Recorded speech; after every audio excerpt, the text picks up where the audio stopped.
മുറ്റത്തു ഞാൻ നട്ട ചമ്പകത്തൈയിലെ ആദ്യത്തെ മൊട്ട് വിരിഞ്ഞ നാളിൽ ഗീതികളെന്നിൽ ചിറകടിക്കേ ഒരു മാത്ര വെറുതെ നനച്ചുപോയി.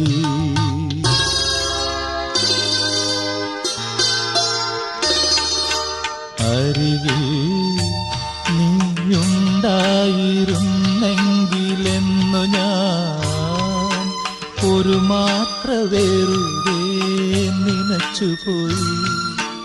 ഒരു മാത്ര വെറുതെ നനച്ചുപോയി. അരികിൽ നീയുണ്ടായിരുന്നെങ്കിലെന്നു ഞാൻ ഒരു മാത്ര വെറുതെ നനച്ചുപോയി.